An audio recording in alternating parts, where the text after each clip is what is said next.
சூர்யாவை எவன் போய் தீண்ட போறான். ஆனா சூர்யா வந்து ஏதோ வன்னியர் சமுதாயமே கிளம்பி வந்து அவரை வந்து தாக்குதல் நடந்த வேற இது வீட்டுல மட்டும்தான் நடத்த முடியும், வேற எங்கேயுமே நடத்த முடியாதோ. சும்மா ஒரு படம் காணிச்சு அது ஒரு ஃப்ராடு குடும்பம். சரி கேட்ட அந்த ஜோதிகா இவங்க எல்லாம் வந்து ஜோதிகா ஓட்டு போடுறதுக்கே துப்பு கட்ட ஒரு பெண். அது பாஜக ஒரு 15 இடத்துல வெற்றி பெற்றாலே முடிஞ்சு போச்சு. அவங்க கதை வெற்றி பெறதுக்கு வாய்ப்பு இருக்கு. ஒரு 14-15 இடத்துல பாஜக அணி வெற்றி பெற்றாலே திமுக சரிவுமுகமா ஆயிரும். இதெல்லாம் அனலைஸ் பண்ணி பார்க்கும் போதுதான் நமக்கு என்னன்னா 10-12% ஓட்டு வாங்கினாலே எடப்பாடி பழனிசாமி அவர்கள் தனியாக 10-12% ஓட்டு வாங்குறது பெரிய ஒரு விஷயமா இருக்கும். 10% தாண்டினாலே ஒரு மிகப்பெரிய சாதனையா தான் இருக்க முடியும். அப்படி இருக்கும்போது அந்த அணியில யார் இருப்பா? தகுதியே இல்லாத ஒருத்தரவே நம்ம முதலமைச்சரா வச்சதுனால இந்த அளவுக்கு நாசம் நடக்குது தமிழகம்ங்கிறத நம்ம சொல்றோம். இவங்களுக்கு அந்த எண்ணமும் கிடையாது, அதை ஒழிக்கணுங்கிற எண்ணமும் கிடையாது. இப்படி ஒழிக்கணுங்கிற எண்ணம் இருந்தா சர்வதேச போதை பொருள் கடத்தல் மன்னனுக்கு கொண்டு போய் இந்த பதவி எப்படி கொடுப்பாங்க? கனிமொழியில இருந்து அந்த தர்மபத்தினி தான் வந்து இந்தியாவிலேயே தமிழகத்துலதான் அதிகமான பெண்கள் தாலியர்கள் விதவைகளாக இருக்கிறார்கள் சொல்லி பெரிய கூக்குரல் கொடுத்தாங்க இவங்க எதிர்கட்சியா இருந்த போது. கடைசியில பார்த்தா அந்த அம்மாவே கரும்பு ஆலையெல்லாம் பிடிச்சி சாரை ஆலைய மாத்தி வச்சு வித்து வியாபாரம் பார்த்துட்டு கிடக்கு, சாரை வடிச்சு வித்துட்டு கிடக்குது. ஜூன் மாசம் 4ஆம் தேதி ரிசல்ட் வரும்போது வந்து எடப்பாடி அவர்களுக்கு வந்து தெருவும் திண்ணையமா தான் போவாருன்னு நம்ம பல தடவை சொல்லிட்டாருங்க. அதே கதை தான் போகும். அந்த அதுல இருக்கு, அதுவே ஒரு அணிதான். சரி, அது ஒரு பக்கம் இருக்கட்டும். இந்த இதனால அரவிந்த் கெஜ்ரிவால் அவரை போய் இவங்க தூக்கி சுமக்குறாங்க காங்கிரஸ்காரங்க. ஏற்கனவே காங்கிரஸ் வந்து ஊழல் கட்சிங்கிறது தெரியும், திமுக ஊழல் கட்சி தெரியும். இப்ப அரவிந்த் கெஜ்ரிவால் ஒரு ஊழல் பண்ணி உள்ள கிடக்கிறவரை நீங்க வந்து வெளியே கொண்டு வந்து நீங்க அவரை கொண்டு போறீங்க மக்கள் மத்தியில். அது வந்து பெரிய பாதிப்பை காங்கிரஸுக்கு ஏற்படுத்துது. அப்ப காங்கிரஸ்னால மற்ற கட்சிகளுக்கு லாபம் இருக்குன்னு வேணா எடுத்துக்கலாம்.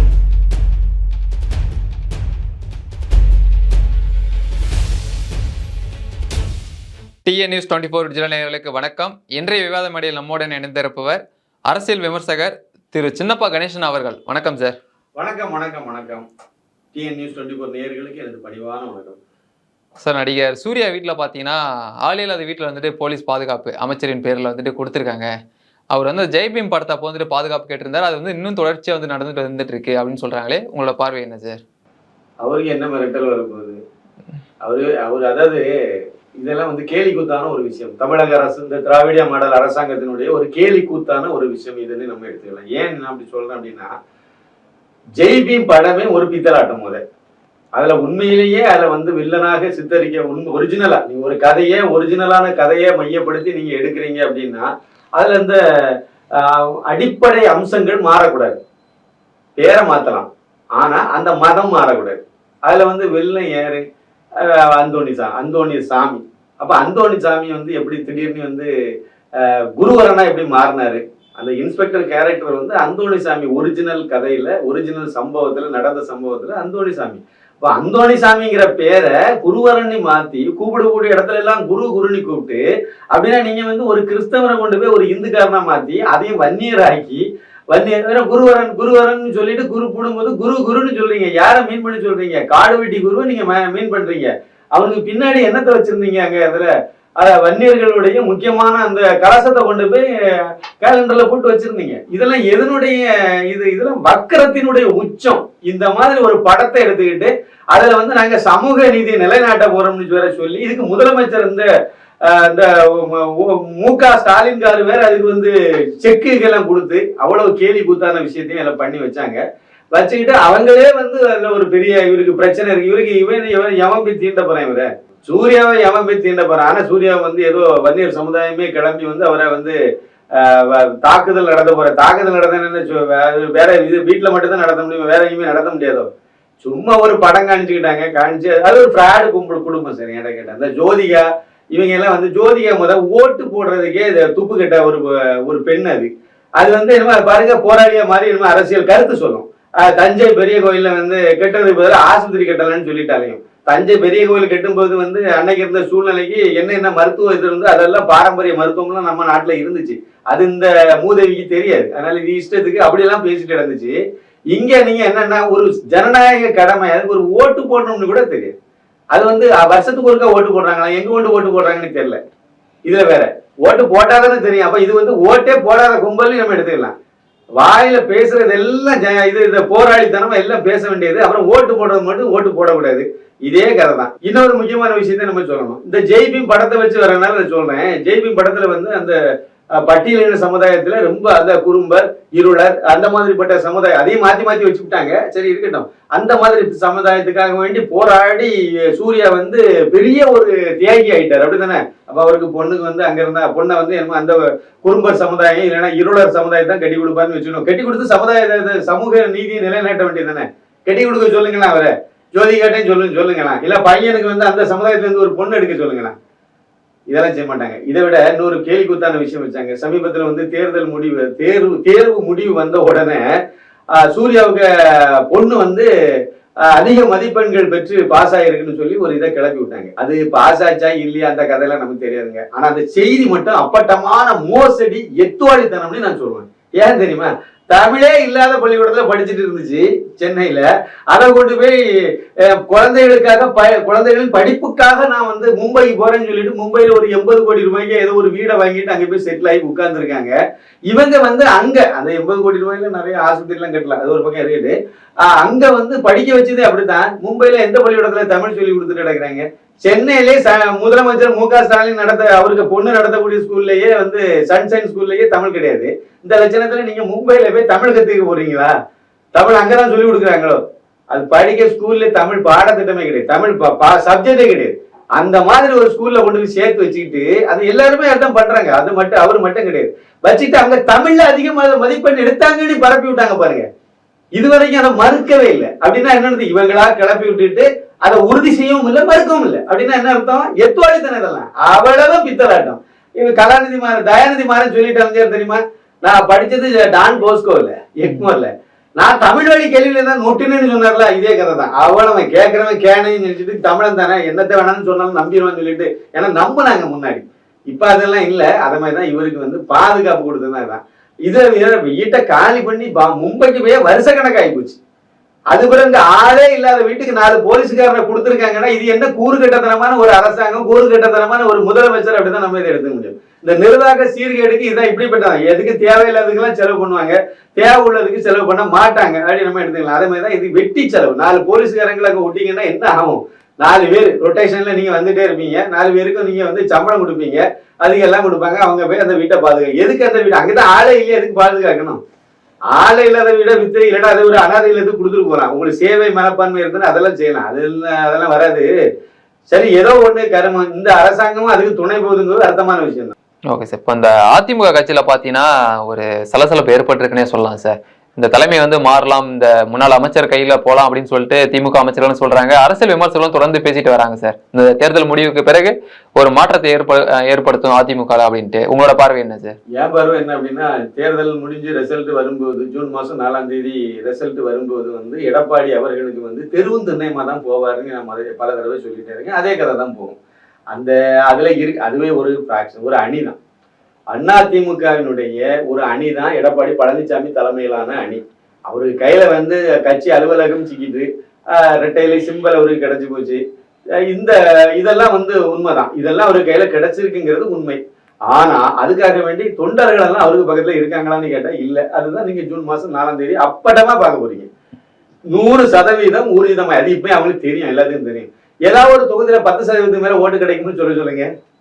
வாய்ப்பு இல்லை. 10-15% மேல கிடைக்கும், இல்ல ஒரு 30% ஓட்டு கிடைக்கும் ஏதாவது ஒரு தொகுதியில் அப்படின்னு சொல்லுங்க. ரொம்ப அரிதா தான் இருக்கும். 10 அதை அநேகமா என்னுடைய கணிப்புப்படி பாத்தீங்க அப்படின்னா 10ல இருந்து 15% ஓட்டுக்கு உள்ளாதான் அவருக்கு கிடைக்கும். அதிகபட்சமா போனா 15 எல்லாம் வர்றது வாய்ப்பு கம்மி தான். ஒருவேளை தொடலாம், அது ரொம்ப கஷ்டம் தான். ஒரு 10% அளவுக்கு தான் அது நிக்க போகுது. அதனால வந்து இதுதான் ஒரிஜினல் நிலவரம். ஆனா வந்து ஜெயலலிதா அவர்கள் இருக்கும்போது வந்து நிலைமை வேற. அது என்னன்னு தோத்தாலும் அது ஓட்டு பெர்சன்டேஜ் எல்லாம் அது வேற லெவல்ல இருந்தது. இப்ப வந்து கண்டிப்பாக ஒரு 10% சுத்தி தான் அந்த ஓட்டு இது இவருக்கு கிடைக்க போகுது. மற்றவங்களை விட்டுருங்க, இவங்கிட்ட இவருக்கு கூட்டணி தேமுதிக இருக்கு, அதை சேர்ந்தாலே இவங்களுக்கு அவ்வளவுதான் கிடைக்கும். அதனால அது சேர்ந்து ரெண்டும் சேர்ந்து கூட அங்க 15க்கு மேல எல்லாம் போகாது. வெற்றி வாய்ப்புங்கிறது வந்து அவங்க சொல்லிட்டு இருக்காங்க, 1-2 இடத்துல வெற்றி பெறதுக்கு வாய்ப்பு இருக்க மாதிரி அவங்க நினைச்சிட்டு இருக்காங்க, சொல்றாங்க. எனக்கு அதுல நம்பிக்கை இல்லை. ஒரு தொகுதி கூட வெற்றி பெறுமா அப்படிங்கிறது இல்லை. ஒருவேளை 1-2 வெற்றி பெற்றா கூட அது 3வது இடத்துல தான் இருக்கும். ஏன்னா 2வது இடத்துல வந்து பாஜக அணி வந்துடும்.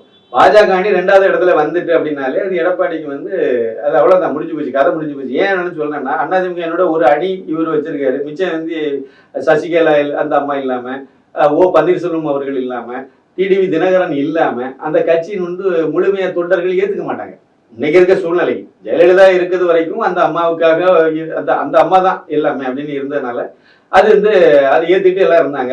அதுக்கு பிறகு அப்படின்னு பார்க்கும்போது அந்த அம்மா உயிரோடு இருக்கும்போதே வந்து 3 தடவை முதலமைச்சராக அந்த அம்மா சுட்டி காட்டி வச்சாலும் வந்து ஓ பன்னீர்செல்வம் அவர்கள் தான். அப்ப அவங்களால சுட்டி காட்டப்பட்டவர் அப்படிங்கிற ஒரு இது இருக்கு. இன்னொன்னு முன்னணி தலைவர் அவரும் இருக்காருன்னு இருக்கு. அவரை நீங்க கட்சியை விட்டு நீக்கிட்டு அப்புறம் கட்சி அப்ப இப்ப என்ன ஆகி போச்சுதுன்னா அந்த கட்சி தெருவு தன்மையமா போச்சுதுன்னு சொன்னோம்ல, அது என்ன காரணம் அப்படின்னு பாத்தீங்கன்னா, எல்லாரும் ஒன்றிணைந்து இருக்கும்போது அது ஜாதி ரீதியாக எதுவும் இல்லாம எல்லாருடைய ஆதரவோடு அது இருந்துச்சு. ஆனா இவர் வந்து எடப்பாடி பழனிசாமி வந்து அவரே கட்சியெல்லாம் கைப்பற்றி ஓபிஎஸ் வெளியே அனுப்பிட்டு, தினகரனை அனுப்பிட்டாரு, ஓபிஎஸ் வெளியே டிஸ்மிஸ் பண்ணி எல்லாம் தள்ளி விட்டாச்சு.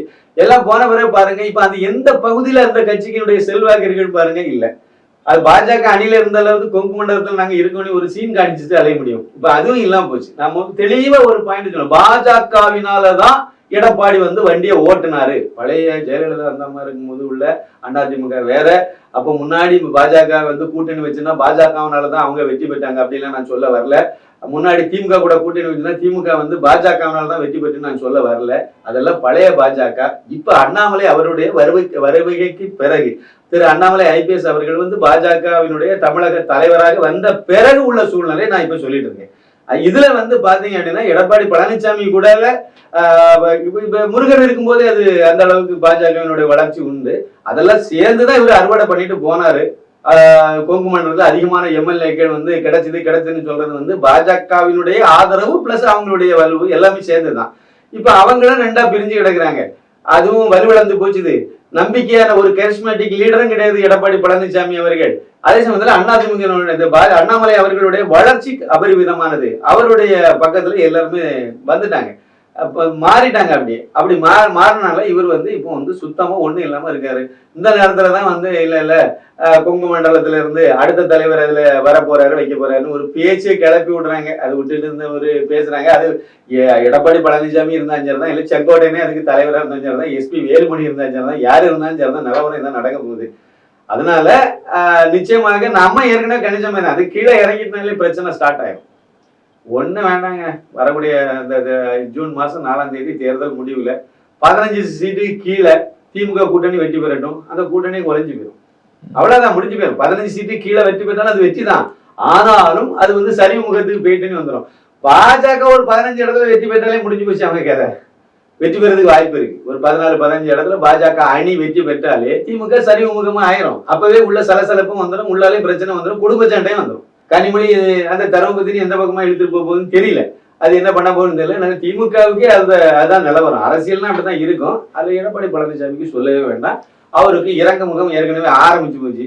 சும்மா கடந்த அவர் சங்க ஊதி கெடுத்த மாதிரி. ஆனா ஒரு வகையில பார்க்கணும், அவர் செய்யறது மிகப்பெரிய நன்மை வந்து பாஜகவுக்கு, தமிழர்களுக்கு நல்லது அப்படி எடுத்துடுங்க. இல்லைன்னா தமிழ்நாட்டுல வந்து ஒரு மாற்று சக்தி வந்துக்கிடாது. இதுக்கு முன்னாடி வரவிடாம கெடுத்து விட்டாங்க. எல்லாரும் ஒவ்வொரு சந்தர்ப்பத்திலையும் நல்லா தட்டி விட்டுட்டாங்க. இப்ப அண்ணாமலை வந்து விஸ்வரூப வளர்ச்சி எடுத்து அடுத்த முதலமைச்சர் அவருதாங்கிற மாதிரி மக்கள் மத்தியில போய் சேரும்போது கரெக்டா இவர் வந்து நாங்க கோவிச்சுட்டு வெளியே போனாரு பாஜக அணியில இருந்து. கிளீனா அண்ணாமலை அந்த இடத்த கரெக்டா பயன்படுத்திக்கிட்டாரு. பாஜக அந்த இடத்த கரெக்டா தக்க வச்சுக்கிட்டு அழகா பயன்படுத்திக்கிட்டு இப்ப சந்து வந்து எல்லா இடமும் பாஜக நல்லா ரீச் ஆகி போச்சுது. மோடி அவர்களுக்கு மேல இருந்த எதிர்ப்பு அலையை வந்து இப்போ அது எதிர்ப்பு இல்லாத அளவுக்கு அவருடைய உண்மையிலேயே என்ன நடந்துங்கிறத மக்கள்கிட்ட கொண்டு போய் சேர்த்துட்டாரு திரு அண்ணாமலை ஐபிஎஸ். அது போக அண்ணாமலைக்குன்னு ஒரு பெரிய ஆதரவு பெருகி போச்சுது. அப்ப இதெல்லாம் வந்து பாஜகனுடைய வளர்ச்சியை வந்து மிகப்பெரிய உயரத்துக்கு தூக்கிட்டு போகுது. இந்த வாட்டி பாருங்க, ஒரு பெரிய நம்பர்ல இருக்கணும். என்னுடைய கணிப்புப்படி 35% ஓட்டு வந்து பாஜக அணிக்கு கிடைக்கும். அந்த அணிக்கு மொத்தமாவே கிடைக்கும். பாஜக தனியிலேயே வந்து அது 20% தாண்டி அதிகமான ஓட்டு தான் அது கிடைக்கும். கண்டிப்பா நிச்சயமா கிடைக்கும். அப்ப அது அந்த அளவுக்கு மேல போகும்போது பாதி பேருக்கு திமுகவுக்கும் எடப்பாடி பழனிசாமிக்கும் தானே. அதனாலதான் அந்த இதெல்லாம் இருக்கு. அதெல்லாம் நிலவரங்கள். இன்னொரு சின்ன புள்ளி உறவுன்னு சொல்றேன். 2019 5 வருஷத்துக்கு முன்னாடி நடந்த 2021 5 வருஷத்துக்கு முன்னாடி நடந்த பாராளுமன்ற தேர்தலை எடுங்க. அதுல வந்து திமுக அணிக்கு வந்து மிகப்பெரிய ஒரு வெற்றியை கொடுத்தாங்க. 53% ஓட்டு கிடைச்சது திமுக அணிக்கு. இவருக்கு திரு நரேந்திர மோடி அவர்கள் வந்து ஒரு பெரிய வில்லன் தமிழனுக்கு அப்படிங்கிற மாதிரி கட்டமைச்சு மிகப்பெரிய எதிர்ப்பாலையை உருவாக்கி கருப்பு பலன் விட்டு அதை பண்ணி இதை பண்ணி எல்லா துறையும் சினிமா துறையில இருந்து எல்லா கேடுகட்ட துறையும் ஒண்ணு சேர்த்து வச்சு மோடிக்கு எதிரான ஒரு பெரிய பிரச்சாரத்தை பண்ணி விட்டாங்க. 2019 பாராளுமன்ற தேர்தல், அப்படியே ஒரு வருஷம் கழிச்சு 2021 சட்டமன்ற தேர்தல். அதே அணிதான் அப்படியே கண்டினியூ ஆச்சுது. திமுக அணி வந்து எந்த மாற்றமும் இல்லை, அப்படிதான் இருக்கு. அதே மோடி எதிர்ப்பு தான் அங்க இருந்துச்சு. அதே நீட்டு பிரச்சனையை வச்சுதான் அரசியல் பேசினாங்க. அதே அனிதாவை தான் தூக்கிட்டு அலைஞ்சாங்க. அதே எய்ம்ஸ் சங்கரை தான் தூக்கிட்டு அலைஞ்சாங்க. இதெல்லாம் பண்ணி மோடிக்கு எதிராக இருந்தது அப்படியே தான் இருந்துச்சு. எதிர்ப்பு அதே அப்படியே தான் கட்டமைச்சு வச்சிருந்தாங்க. அப்படியே தான் இருந்துச்சு, கொஞ்சம் கூட மாறல. இதே சமயத்துல திமுக அணிக்கு எந்த கெட்ட பேரும் கிடையாது. ஏன்னா எம்பி தானே அவங்க வெற்றி பெற்றாங்க. எம்எல்ஏ வந்து அப்ப தேர்தல் தான் வருது. அப்போ எம்எல்ஏ எலெக்ஷன்லயே வந்து 2021 தான் நடக்குது. அப்ப அதுக்கு இடையில அவங்களுக்கு பெரிய கெட்ட பேர் எதுவுமே இல்ல. கெட்ட பேரே இல்ல, பெரிய இல்ல, கெட்ட பேரே கிடையாது. பாசிட்டிவான ஒரு இதுதான் இருந்துச்சு. ஆனா ஓட்டு சதவீதம் எவ்வளவு தெரியுமா? 45 குறைஞ்சு போச்சு. 40, அதாவது மேல இருந்தது 53ல இருந்தது 45% குறைந்தது அந்த அணியினுடைய ஓட்டு சதவீதம். அதே அணிதான் இப்ப தேர்தலை சந்திக்குது. அப்ப இந்த எலெக்ஷன்ல குறைந்தபட்சம் ஒரு 10% அங்க காணாம போயிடும். அப்ப அநேகமா 35% அளவுக்கு தான் திமுக அணிக்கு ஓட்டு கிடைக்க வாய்ப்பு. அதான் சொல்றேன். அதனாலதான் வெற்றி வாய்ப்பு பாஜக அணிக்கு அதிகமா இருக்கு. சில குறிப்பிட்ட தொகுதிகளில் அவங்களுக்கு ஓட்டு அதிகமா கிடைக்க வாய்ப்பு இருக்கு. இதே நேரத்துல எடப்பாடி பழனிசாமி கிராஃப் எடுத்து பாத்தீங்கன்னா 2019 5 வருஷத்துக்கு முன்னாடி நடந்த பாராளுமன்ற தேர்தலை எடுத்து பாத்தீங்க அப்படின்னா, அதாவது எடப்பாடி பழனிசாமி இருந்தாரு அதிமுக தலைமையில, ஓபிஎஸ் கூட தான் இருந்தாரு. இன்னும் பெரிய அளவுல வந்து அதை டிடிவி தினகரன் மட்டும் தான் வெளியே இருந்தாரு. சசிகலா அந்த அம்மா வெளியே இருந்துச்சு. பாக்கி எல்லாருமே ஒன்னாதான் இருந்தாங்க. அப்படியெல்லாம் இருந்த அந்த சூழ்நிலையில அதிமுக கூட பாமக இருந்துச்சு, தேமுதிக இருந்துச்சு, தமாக தமிழ் மாநில காங்கிரஸ் இருந்துச்சு, டாக்டர் கிருஷ்ணசாமி இருந்தாரு. இப்படி ஒரு பெரிய அணியா தான் தேர்தலை சந்திச்சாங்க. வாங்கின ஓட்டு எவ்வளவு தெரியுமா? 30% ஓட்டு தான் வாங்க முடியும். 5 வருஷத்துக்கு முன்னாடி 30% ஓட்டுன்னா அந்த ஓட்டு போட்டவங்க எல்லாருமே மோடியை ஏற்றுக்கொண்டவங்க. மோடியை வந்து இங்க பெரிய வில்லனா சுத்தரிச்சு வச்சிருந்த இடத்துல மோடியை ஏத்துக்கிட்டவங்க, அது அதிமுக உள்ளவங்களா இருந்தாலும் மோடியை ஏத்துக்கிட்டவங்க தான் அதுல ஓட்டு போட்டாங்கிறத நம்ம புரிஞ்சுக்கலாம். இப்ப நான் என்ன கேட்கிறேன்னா, பாமக ஓட்டை வெளியே தள்ளிடுங்க. மோடி ஏத்துக்கிட்டவங்கன்னா மோடிக்காக, பாஜக ஓட்டு போட்டவங்க ஒரு குறிப்பிட்ட பர்சன்டேஜ் உண்டுங்கிறத நான் சொல்றேன். பிஜேபிக்கு ஒரு பெர்சன்டேஜ் 5% வச்சிடுங்க சார். 5-6% இருந்துனே வச்சிடுங்க. அது ஒரு 6 வச்சிடுங்க. பாமகவுக்கு ஒரு 5-6% தேராது. மொத்தத்தில் ஒரு 12% வராது. தேமுதிகவுக்கு ஒரு 2% நீங்க போட மாட்டீங்க. இதே மாதிரி மற்ற கூட்டணி சின்ன சின்ன கட்சிகள் எல்லாம் செஞ்சீங்கன்னா ஒரு 15% வராது. கண்டிப்பாக வரும் தானே. அப்ப மிச்சம் எவ்வளவு இருக்கும்? 15% தான் இருக்கும். அது இப்ப மைனஸ்ல போகுது. அந்த 15 இப்ப கழுத தெரிஞ்சு கட்டரம்பு ஆகிதான் எடப்பாடி பழனிசாமி கிடைக்குங்கிறது. ஏன்னா அண்ணா இவரும் வெளியே போயிட்டாரு, ஓபிஎஸ் வெளியே போயிட்டாரு. மிச்சம் மீதி இருந்த அதிமுக ஆதரவாளர்களும் அந்த பக்கம் போயிட்டாங்க. முக்குலத்தோர் சமுதாயத்துல ஒட்டுமொத்தமாவே எடப்பாடிக்கு எதிராக தான் இருக்காங்க. இதெல்லாம் அனலைஸ் பண்ணி பார்க்கும்போதுதான் நமக்கு என்னன்னா 10-12% ஓட்டு வாங்கினாலே எடப்பாடி பழனிசாமி அவர்கள் தனியாக 10-12% ஓட்டு வாங்குறது பெரிய ஒரு விஷயமா இருக்கும். 10% தாண்டினாலே ஒரு மிகப்பெரிய சாதனையா தான் இருக்க முடியும். அப்படி இருக்கும்போது அந்த அணியில யார் இருப்பா? கண்டிப்பாக மூத்த தலைவர்கள் எல்லாம் ஒண்ணு நேரே போய் ஓபிஎஸ் பின்னாடி போக வேண்டியது இருக்கும். இல்ல தினகரன் ஓபிஎஸ் அவங்க ஒண்ணு சேர்றதுக்கு வாய்ப்பு இருக்கு. அதனால அந்த பக்கமா போவாங்க. சசிகலாட்ட போய் காலில் விழுந்துட்டு அந்த அம்மாட்ட, சின்னம்மா நாங்க ஏதோ தெரியாம போயிட்டோம்னு சொல்லிட்டு போய் காலில் விழுறதுக்கு வாய்ப்பு நிறைய இருக்கு. நிறைய சிட்டிங் எம்எல்ஏ கலந்து போயிருவாங்க. மூத்த தலைவர்களும் நிறைய பேர் போறதுக்கு வாய்ப்பு இருக்கு. இல்ல அவங்களுக்கு போற விருப்பம் இல்லை அப்படின்னு சொன்னா அண்ணாமலைக்கு பின்னாடி வடிவமைக்கிறதுக்கு வாய்ப்பு நிறைய இருக்கு. இவங்க உடஞ்சி தனியா ஒரு கட்சி அமைப்பாங்க, இல்லைன்னா வந்து அதிமுகவை கைப்பற்றுவாங்கிறது எனக்கு வாய்ப்பு இருக்குமே தெரியல. அப்படி கைப்பற்றினாலும் அதுக்கு எதிர்காலம் இருக்குமாங்கிறது கேள்விக்குறிதான். அதிமுகவுக்கு ஒரு வலுவான ஒரு இது அமையணும்னா ஒரே ஒரு ஆப்ஷன் தான். அந்த அம்மா நல்லவங்களா கெட்டவங்களா அந்த பஞ்சாயத்துக்கே போக வேண்டியது இல்லை. திருமதி சசிகலா அவங்களை கொண்டு போய் நீங்க வந்து தலைவர் ஆக்கணும், பொதுச் செயலாளர்னு ஆக்குனீங்கன்னா எல்லாரும் ஒத்துக்குவாங்க, ஏத்துக்குவாங்க. அதுக்கு நீங்க என்ன வேணாலும் டேர்ம்ஸ் பேசுங்க, அவங்க கிட்ட என்ன வேணாலும் சொல்லுங்க. அவங்க காலில் விழுந்து முதலமைச்சர் பதவியை வாங்கி தெரிஞ்ச எடப்பாடி பழனிசாமிக்கு மறுபடியும் போய் நான் தெரியாம செய்துட்டு தப்பு செய்துட்டேன், சரி நீங்களே எல்லாம் வழி நடத்துங்க, நாங்க வந்து எல்லாம் செய்துக்கிட்டோம், நீங்க சொல்றபடி நாங்க செய்யறோம் அப்படின்னு சொன்னா என்ன ஏத்துக்காம இருக்க போறாங்க? வேற வழி கிடையாது. அது மட்டும் செய்தாங்கன்னா அந்த கட்சி பலமா இருக்கும். அப்படி ஒரு கட்சி இதுக்கு முன்னாடி அவங்க ஃபார்ம் பண்ணிட்டு தமிழகத்துல பாஜக அணியில நின்று தேர்தலை சந்திச்சாங்கன்னா திமுகவுக்கு 0 தான் கிடைச்சிருக்கும். ஆனா எடப்பாடி மட்டுமே தனியா நின்று இப்ப பண்ணிட்டு இருக்காருல்ல, அவர் வந்து பிஜேபி அணியில இருந்தா பிஜேபியில அண்ணாமலையில இருந்து எல்லாத்தையும் காலை பிடிங்கி விடுற வேலையை தான் இவங்க செய்திருப்பாங்க. அது பிஜேபி வெற்றி போய் பிஜேபிக்கு பெரிய நஷ்டமாயிருக்கும். இவங்களுக்கு வேணா சில குறிப்பிட்ட எம்பியை உருவாக்கி இருப்பாங்க. கண்டிப்பா ஒரு 10க்கு மேல எம்பியை வந்து உருவாக்கிட்டு நாங்க தான் எங்களாலதான் நீங்க ஜெயிச்சிங்க, ஏதோ 1-2 வெற்றி பெறும் பாஜக அணியில, அதை சொல்லிட்டு அறிஞ்சிருப்பாங்க. இப்ப அண்ணாமலை அதை கரெக்டா டீல் பண்ணனால பெரிய சரிவு. ஒரு பக்கம் வந்து 2வது இடத்துக்கு பாஜக வந்துட்டு, இன்னொன்னு அண்ணா எடப்பாடி பழனிசாமி வந்து வழக்கம் போல நம்ம டயலாக் தெருவுந்தன்யமாக போகக்கூடிய சூழ்நிலைக்கு போயிட்டார். சார் அதே போல திமுக கூட்டணியில பாத்தீங்கன்னா ஒரு விரிசல் ஏற்பட்டுதான் வந்து தகவலாம் வருகிறது சார். அது காங்கிரஸ் வந்துட்டு நாங்க 2026 பொறுத்த வரைக்கும் எங்க தலைமை தான் முடிவெடுக்கும் அப்படின்னு சொல்லிட்டு செல்வ பெருந்தகை வந்து பேசுறாரு. ஒரு சீட்டு 2 சீட்டுக்காக கையெழுந்த தேவையில்ல, தமிழ்நாட்டுக்கு தனித்துவமா வந்து காங்கிரஸ் வளரணும் அப்படின்னு சொல்லி பேசுறாரு. இதெல்லாம் எதை குறிக்குது சார்? அவரு அதுக்கு மன்னிப்பு கேட்டுருப்பாரு. நம்மள அறிவாலயத்துக்கு போய் தலைவரை நான் இந்த பக்கம் அப்படியா ஒரு இதை பேசிக்கிட்டேன், நீங்க அதெல்லாம் ஒரு பெருசா நிறுத்தினாங்கன்னு சொல்லிட்டு இன்னும் மன்னிப்பு கேட்டு அதெல்லாம் முடிச்சிருப்பாங்க கதையை. காங்கிரஸை பொறுத்த வரைக்கும் முன்னாடி வந்து பாஜக கூட அப்படித்தான் சார் இருந்துச்சு. டெல்லி தலைமை என்ன முடிவு எடுக்கோ அதை அங்கே செய்துட்டு போனோம், அவ்வளவுதான்.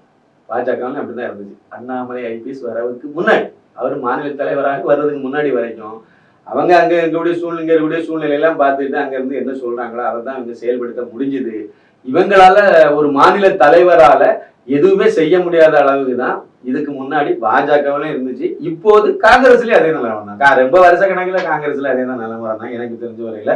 இந்த தலைவர் சொல்லக்கூடியதை கேட்கக்கூடிய அளவுல எல்லாம் ஒண்ணு அங்க கிடையாது. அதை அப்படி கேட்கக்கூடியதா இருந்தோன்னா வந்து கரூர் தொகுதியில வந்து ஜோதிமணியை நிறுத்தக்கூடாதுன்னு சொல்லிதான் செல்வ பெருந்தகை வந்து கொடுத்திருந்தார் லிஸ்ட். அதை மீறிதான் அந்த லிஸ்டே கிடையாது ஜோதிமணி. எப்படி ஜோதிமணி உள்ள வந்துச்சு? இது அதுக்கு எப்படி சீட்டு கொடுத்தாங்க? அது கடை நிலவரத்தை வச்சு இவங்க கொடுத்தாங்கன்னு வச்சிருங்க, இல்லைன்னா நேர்மையான ஒரு இதே கொடுத்தாங்கன்னு வச்சிருங்க, இல்ல வெறுப்புல கொடுத்தாங்கன்னு வச்சிருங்க. இவங்க பருப்பு வேக இல்லையே, இவங்க சொல்றத அங்க கேட்க சீண்டவே இல்லையே. இவங்க வந்து ஒரு சாய்ஸே இல்லாம தானே கொடுத்துருந்தாங்க. எனக்கு தெரிஞ்ச வரையில வந்து கரூர் தொகுதிக்கு மற்ற தொகுதிக்கு எல்லாம் இவர் வேட்பாளர், அதுக்கு அடுத்த ஆப்ஷன் ஒரு 3 பேரை நீங்க லிஸ்ட கொடுத்துருக்கீங்க ஒவ்வொரு தொகுதிக்கும். கரூருக்கு மட்டும் நீங்க வந்து இன்னொரு ஆளை கொடுத்துக்கிட்டு அதுல ஜோதிமணி லிஸ்ட்லயே இல்லையே. அப்படி லிஸ்ட்ல இல்லாத ஜோதிமணி வந்து எப்படி அங்க வேட்பாளராக வந்தாங்க? அவங்க பயங்கர எதிர்ப்பு இருக்கு, அது இருக்கு, எல்லா கதையும் சொல்லிதான். ஆனா வந்து நீங்க அதை உங்களை மீறி தானே நடக்குது டெல்லி. நீங்க டெல்லியில நீங்க என்ன சொன்னாலும் அங்க கேட்க மாட்டாங்க, அதான உண்மை. அப்புறம் 1008 கோஷ்டி, பி சிதம்பரத்துக்கு தலைமையில ஒரு கோஷ்டி, அப்புறம் இதுக்கு முன்னாடி இருந்த தலைவர் இளங்கோவன் தலைமையில அங்க ஒரு கோஷ்டி, அப்புறம் வந்து தங்கபால் தலைமையில ஒரு கோஷ்டி, இப்படி 1008 கோஷ்டி வேற வச்சுக்கிட்டு அலையுறீங்க. இந்த லட்சணத்துல நீங்க வந்து நாங்க ஆட்சி பிடிக்க போறோம் 2026 பாஜக வளர்ந்து வருது. அதை ஒரு அரசியல் நடத்துக்கு எதையாவது ஒண்ணு சொல்லணுங்கிற மாதிரி ஒரு சூழ்நிலைக்கு தள்ளப்படுறாரு. அதனால சொல்லிட்டு அலைகிறாரு. ஒண்ணு மட்டும் அக்குமாருக்கு உண்மை என்ன அப்படின்னா, பாஜக திமுக கூட்டணியில இருந்து காங்கிரஸ் அப்படியே வெளியே போயிட்டுன்னு வச்சிருக்கீங்களா, அதோட காங்கிரஸ் கட்டமண்ணா போயிடும். இதுக்கு முன்னாடி அப்படித்தான் சார் நடந்தது. 2014 சட்டம் பாராளுமன்ற தேர்தல்ல காங்கிரஸ் தனிச்சுதான் இருந்துச்சு தமிழகத்துல. திமுக தனிச்சுதான். திமுக விடுதலை சிறுத்தைகள், அப்புறம் வந்து டாக்டர் கிருஷ்ணசாமி, அப்புறம் வந்து ஜவாஹிருல்லா, இவங்க எல்லாம் சேர்ந்து ஒரு அணி அமைச்சிருந்தாங்க. காங்கிரஸ் தனிச்சு தான் இருந்துச்சு. அப்புறம் வந்து பாஜக தலைமையில ஒரு அணி அமைச்சு இவங்க தனியா, தேமுதிக, பாமக இதெல்லாம் உள்ளடக்கி மதிமுக எல்லாம் உள்ள இருந்துச்சு. இப்படி ஒரு அணியை வந்து பொன் ராதாகிருஷ்ணன் வடிவமைச்சார். ஒரு நல்ல முயற்சியா இருந்துச்சு, மிகப்பெரிய ஒரு அச்சீவ்மெண்ட் தான் அது அன்னைக்குள்ள சூழ்நிலைக்கு.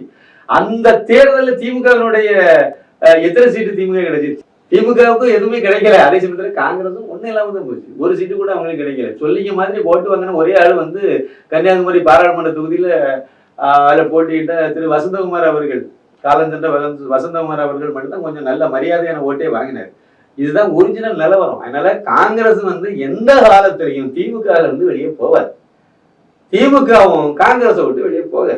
அது போனா 2 பேருக்கும் ஒன்னால நான் கேட்டேன், என்னால நீ கேட்டான்னு சொல்லி 2 பேருமே மைனஸ்ல போயிருவாங்க.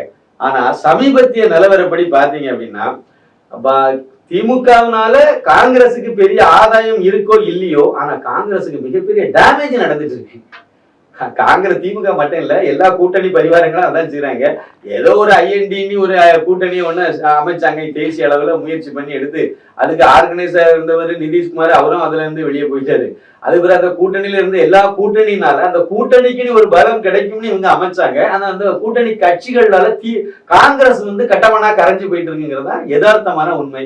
அதுல முதல் இது நம்ம இங்க ஓங்கோல் இளவரசர் இருக்காரு, அந்த உதவகரை உதயநிதி ஸ்டாலின் காரு போட்ட அந்த சனாதன ஒழிப்பு பிரச்சாரம், அது வந்து மத்திய பிரதேசம் அப்புறம் சத்தீஸ்கர் ரெண்டும் காங்கிரஸ் வெற்றி பெறும்னு எதிர்பார்த்த 2 மாநிலங்களையும் பாஸ் அவுட் பண்ணி விட்டுட்டு போயிட்டு மிகப்பெரிய வெற்றியை பாஜகவுக்கு கொடுத்துட்டு போயிட்டது. அந்த மாநிலங்கள்ல இழந்து போச்சு. காங்கிரஸ் வந்து கிடைக்கும்னு எதிர்பார்த்ததும் கிடைக்காம போயிட்டு, கையில இருந்ததும் போயிட்டு. ராஜஸ்தான்லயும் அந்த காங்கிரஸ் ஆட்சி அதுவும் காலியாகி போச்சு. இதுதான் ஒரிஜினல் நிலவரம். இப்போ ஏன் இவரை போக சொல்லுங்களேன், கும்மிடி புள்ளிக்கு அந்த பக்கம் போய் 4 நாள் பிரச்சாரத்துக்கு போக வேண்டியது தானே. அப்பாவும் மகனும் எங்க வீட்டுல படுத்துட்டு கிடக்குறாங்க.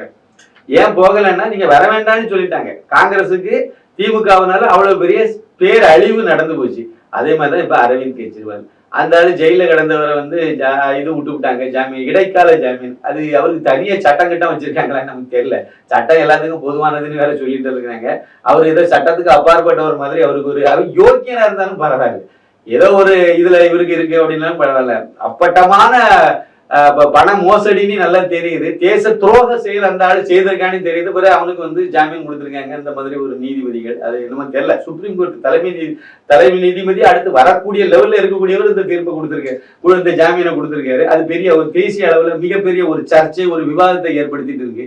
சரி, அது ஒரு பக்கம் இருக்கட்டும். இந்த இதனால அரவிந்த் கெஜ்ரிவால் அவரை போய் இவங்க தூக்கி சுமக்குறாங்க காங்கிரஸ்காரங்க. ஏற்கனவே காங்கிரஸ் வந்து ஊழல் கட்சிங்கிறது தெரியும், திமுக ஊழல் கட்சி தெரியும். இப்ப அரவிந்த் கெஜ்ரிவால் ஒரு ஊழல் பண்ணி உள்ள கிடக்கிறவரை நீங்க வந்து வெளியே கொண்டு வந்து நீங்க அவரை கொண்டு போறீங்க மக்கள் மத்தியில. அது வந்து பெரிய பாதிப்பை காங்கிரஸுக்கு ஏற்படுத்துது. அப்ப காங்கிரஸ்னால மற்ற கட்சிகளுக்கு லாபம் இருக்குன்னு வேணா எடுத்துக்கலாம். ஆனா மற்ற கட்சிகள்னால காங்கிரஸ் கரைஞ்சு போகுதுங்கிறது உண்மை. அரவிந்த் கெஜ்ரிவாலையும் கரைவு தான், கம்யூனிஸ்டுகள்னாலையும் கரைவு தான். ஏன்னா நீங்க பஞ்சாப்ல கூட்டணி அரவிந்த் கெஜ்ரிவால் வைக்கல, டெல்லியில வச்சுக்கிட்டாரு, பஞ்சாப்ல வைக்கல. அப்ப அந்த கூட்டணிக்கு என்ன இது இருக்க போது, கிடைக்காது. சரி, கேரளாவில் வந்து கம்யூனிஸ்ட் வந்து ஒரே மாநிலம் இங்க மட்டும்தான் ஆட்சியில இருக்கு. அங்க வந்து கூட்டணியில இல்ல, அவங்க தனித்தனியா நிக்கிறாங்க. அப்ப அதனால காங்கிரஸுக்கு என்ன பிரயோஜனம்? காங்கிரஸுக்கு எந்த பிரயோஜனமும் கிடையாது, அந்த கூட்டணிக்கும் பிரயோஜனம் கிடையாது. தனித்தனியா தானே நிக்கிறாங்க. மேற்கு வங்காளத்துல இதே கதை தான். காங்கிரஸ் தனி, கம்யூனிஸ்ட் தனி, எல்லாம் தனித்தனியா மம்தா பானர்ஜி தனியா வந்து எல்லாம் பண்ணிட்டு அப்புறம் வந்து அதனால அந்த கூட்டணி அணிக்கு என்ன பிரயோஜனம்? ஒண்ணும் கிடையாது. இருந்தாலும் அதான் ஆனா பாதிப்பு காங்கிரஸ். ஒட்டுமொத்தமா இந்திய அளவில் எடுத்து பாத்தீங்கன்னா காங்கிரசினுடைய கூட்டணி கட்சிகளால் காங்கிரஸுக்கு பாதிப்பு. ஆனா வந்து அதே சமயத்துல அவங்களுடைய கூட்டணி கட்சிகளுக்குள்ள திமுக மாதிரி இவங்களுக்கு வந்து லாபம், காங்கிரஸுக்கு நஷ்டம். அந்த அடிப்படையில நம்ம அந்த கண்ணோட்டத்துல வேணா சொல்லலாம். ஆனா இவங்க எந்த காலத்திலயும் பிரிய மாட்டாங்க. இவங்க ரெண்டு பேருடைய சூழ்நிலை தான். காங்கிரஸும் வந்து பிரியாது, அதே மாதிரி திமுகவும் அந்த அவங்க காங்கிரஸை விட்டு தமிழகத்தை பொறுத்த வரைக்கும் வெளியே வராது. அப்படியே வச்சு இழுத்துட்டு போறது தானே அவங்களுடைய மைனாரிட்டி கவர்மெண்ட். கருணாநிதி நடத்தலையா 5 வருஷம் இழுத்துட்டு போகல, 2006ல இருந்து 11 வரைக்கும் மெஜாரிட்டியே இல்லாம காங்கிரஸுடைய ஆதரவு வச்சு மினிஸ்டர் கூட சேர்க்காம மந்திரி சபையில காங்கிரஸுக்கு இடமே கொடுக்காம இழுத்துட்டு போயிட்டாரு. அதனால விட மாட்டாங்க, அப்படிதான் போயிட்டு இருக்கோம். சும்மா விவாதம் பண்ணுவாங்க, ஏதாச்சும் சொல்லிட்டு அப்படி தெரியுவாங்க. Okay sir. இப்போ தமிழகத்தில் பார்த்தீங்கன்னா இந்த போதைப் பொருள் வந்துட்டு அதிகமாக இருக்கு, நாமளும் ஊடகத்தெல்லாம் பார்க்க முடியுது சார். இந்த நேரத்தில் முதலமைச்சர் ஸ்டாலின் வந்துட்டு ஆலோசனைலாம் மேற்கொண்டு நடவடிக்கை எடுக்க சொல்லி உத்தரவிட்டிருக்காரு காவல்துறைக்கு. இதை எப்படி பாக்குறீங்க சார்? அதாவது இந்த போதைப் பொருள் விஷயத்தை பொறுத்த வரைக்கும் சொல்றதாக இருந்தா, தகுதியே இல்லாத ஒருத்தரை போய் நம்ம முதலமைச்சரா வச்சதுனால இந்த அளவுக்கு நாசம் நடக்குது தமிழகம்ங்கிறத நம்ம சொல்லணும். இவங்களுக்கு அந்த எண்ணமும் கிடையாது, அதை ஒழிக்கணுங்கிற எண்ணமும் கிடையாது. அப்படி ஒழிக்கணுங்கிற எண்ணம் இருந்தா சர்வதேச போதைப் பொருள் கடத்தல் மன்னனுக்கு கொண்டு போய் இந்த பதவி எப்படி கொடுப்பாங்க? அவங்களுக்கு வந்து சென்னை மேற்கு மாவட்ட அயலக அணி துணை அமைப்பாளர் பதவிய ஜாபர் சாதிக்குங்கிற ஒரு சர்வதேச போதைப் பொருள் கடத்தல் மன்னனுக்கு எப்படி கொடுத்தாங்க?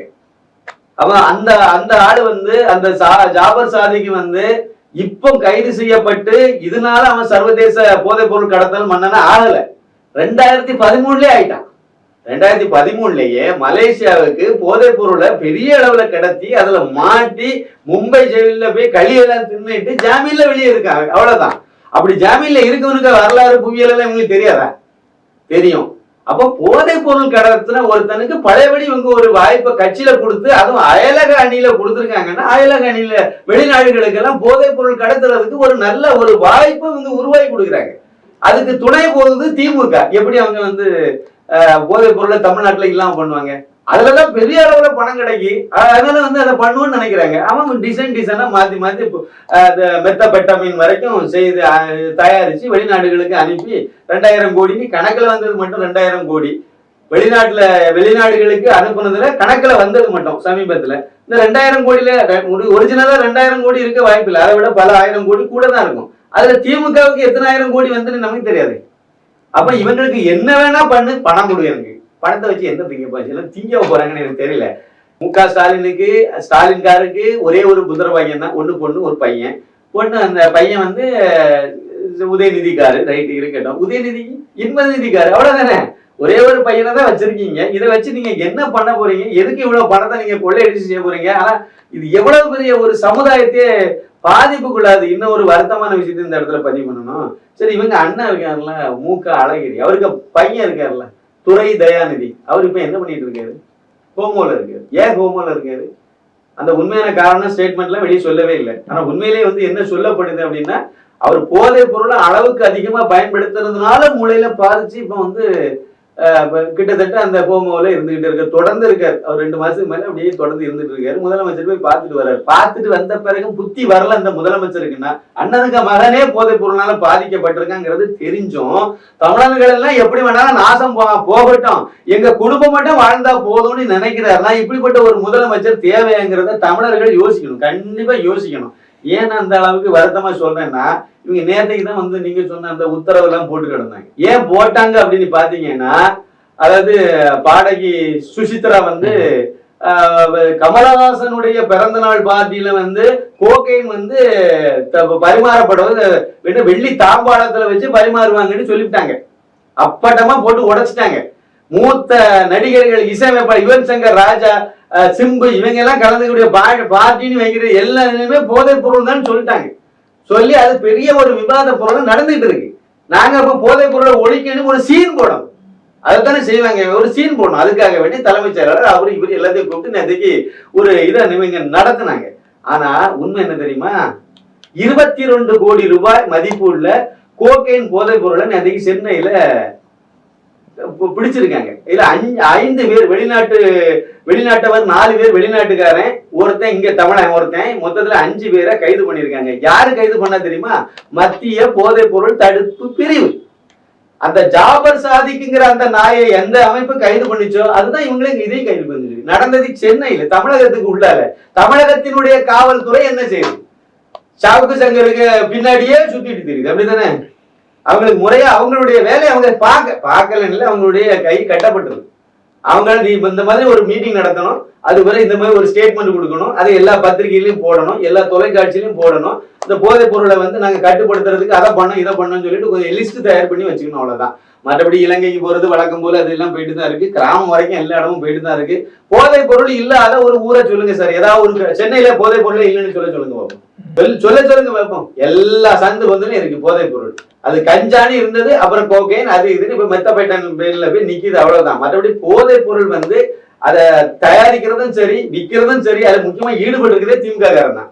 எப்படி சுத்தி உழைச்சாலும் அது திமுக காரன் எல்லாம் போய் நிக்குது. விற்கிற பங்காளிகள் வேற இருக்காங்க. விடுதலை சிறுத்தைகள்ல உள்ளவங்க விற்கிறதுக்கு சில இளைஞர்களை தவறா வழி நடத்தி கொண்டு போய் விற்கிறது. ஏன்னா அவனு ஜாபர் சாதிக்கு தம்பி, அவன் எவ்வளவு கிரிமினல் பாருங்க. இந்த பக்கம் திமுக இருந்துடுவானா, அவன் தம்பி விடுதலை சிறுத்தைகள்ல இருப்பானா. 2 பேரும் அங்க கட்சியில நல்ல பொறுப்புல இருந்துடுவாங்களா. அவங்களுக்கு கட்சியில பொறுப்பும் கொடுப்பாங்களா. எப்படி கொடுத்தாங்க? நல்ல காசு கொடுத்தாங்க, நல்லா கொடுத்தாங்க. இந்த ஒரு 100 கோடி, இந்த ஒரு 150 கோடி தான் கொடுத்துருந்தாங்க. பதவி இருந்தா தாராளமா வச்சுக்க, அவ்வளவுதான். அவங்க அதை வச்சு அப்ப எதுக்கு பயன்படுத்துறாங்க? போதைப் பொருளை தமிழ்நாடு முழுக்க டிஸ்ட்ரிபியூட் பண்றதுக்கு பயன்படுத்துறாங்க. யாரை பயன்படுத்துறாங்க? விடுதலை சிறுத்தைகளோட இளைஞர்களை பயன்படுத்திருக்காங்க. முறையான விசாரணை வைங்க. இப்ப எல்லாம் வண்டவளம் தான் வெளியே வந்துடும். மத்திய அரசினுடைய முறையான விசாரணை வைங்க. விசாரணை வச்சிங்கனாலே இது அவ்வளவு வெளியே வந்துடும். அதெல்லாம் மூடி மறைச்சி அப்படியே ஓரங்கட்டி வச்சுட்டு சார் சாராயம் காய்ச்சறது யாரு? அவ்வளவு திமுக அதிகாரப்பூர்வமா சாராயம் காய்ச்சிட்டு இருக்காங்க. கனிமொழியில இருந்து அந்த தருமபத்தினி தான் இந்தியாவிலேயே தமிழகத்துல அதிகமான பெண்கள் தாலியத்தில் விதவைகளாக இருக்கிறார்கள் சொல்லி பெரிய கூக்குரல் கொடுத்தாங்க இவங்க எதிர்கட்சியா இருந்த போது. கடைசியில பார்த்தா அந்த அம்மாவே கரும்பு ஆலையெல்லாம் பிடிச்சி சாராய ஆலையை மாத்தி வச்சு வியாபாரம் பார்த்துட்டு கிடக்கு. சாராயம் வடிச்சு வித்துட்டு கிடக்குது. எல்லாம் பினாமி பேர்லயும் நேரடியாகவும் வச்சு அவ்வளவு SNJ அதுவும் கூட இந்த அம்மாவுக்கு பினாமி தான் நினைக்கிறாரு. அப்படி எல்லாம் தமிழ்நாடு முழுக்க சாராய ஆலைகள் அவ்வளவு பேரும் திமுக காரன் தான் வச்சிருக்காங்க. ஒரே ஒரு திமுகவும் ஒண்ணு காங்கிரஸ். திருமணிசையில பக்கத்துல இருக்குது காங்கிரஸ்காரனுடையது. அப்புறம் படப்பையில இருக்குது சசிகலா அந்த அம்மாவுக்கு உறவினர். முடிஞ்சு வச்சு பாக்கி அத்தனை ஆலைகளும். அதுல பெரிய காமெடி என்னன்னா நிறைய ஆலைகளுக்கு அனுமதியே இல்லாமலாம் அவங்க நடத்திட்டு இருந்திருக்காங்க. இப்பவும் அப்படிதான் இருப்பாங்க. இன்னொரு ரைடு பண்ணுங்க எல்லா இதுலயும் TR பாதில இருந்து இந்த சாராய ஆலை வச்சிருக்க அத்தனை பேரையும் ஒரு கொடைங்க இப்ப நிறைய எத்தனை ஆலைகள் லைசன்ஸே இல்லாம நடத்துறாங்க அப்படிங்கறது தெரிஞ்சு போயிடும். ஏன்னா இதுக்கு நான் இப்ப சொல்றது ஒண்ணு சும்மா பொத்தாம்பதுவா சொல்லல. ஜெகத் ரட்சகனுடைய வீடு அலுவலகம் அங்கெல்லாம் போய் ரைடு நடத்தினாங்களா அந்த நேரத்தை கண்டுபிடிச்ச உண்மைதான் 2 சாராய ஆலைகளை அந்த ஆளு அனுமதியை பெறாமையே நடத்திட்டு இருந்திருக்காரு. எத்தனை வருஷம் நடத்தினான்னு நமக்கு தெரியாது. இதெல்லாம் சாதாரண விஷயமே கிடையாது. எவ்வளவு பெரிய தவறுகள் இதெல்லாம் அழகா பண்ணிட்டு இருக்காங்க. சாராயம் காய்ச்சறது அவங்க திமுக காரங்க, விற்கிறது திமுக அரசாங்கம். அந்த மாடலுக்கு பேரு திராவிடியா மாடல் அரசு, அவ்வளவுதான். இதனால எல்லா அழிவும் வந்து தமிழனுக்கு. தமிழச்சிகள் எல்லாம் தாலி எடுத்துட்டு இருக்காங்க, தமிழர்கள் எல்லாம் வேலைக்கு போகாம இருக்காங்க, அவ்வளவுதான். அது அவங்க வந்து குடிகாரனே சொல்லாதுங்கன்னு சொல்றதுல இந்த மாடல், இந்த திராவிடியா மாடல் வந்து குடிகாரனே சொல்லாதுங்க, மது பிரியர்னு சொல்லுங்கன்னு சொல்றாங்கல்ல, விளங்குமா இதெல்லாம்?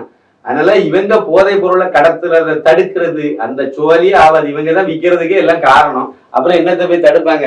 மோசடி. இதெல்லாம் ஒரு நாடகம் அப்படிங்கிறது என்னுடைய கருத்து. தொடர்ந்து பேசும் சார். பல்வேறு தகவலை பகிர்ந்து கொண்டமைக்கு நன்றி சார். மிக்க நன்றி. நன்றி, வணக்கம்.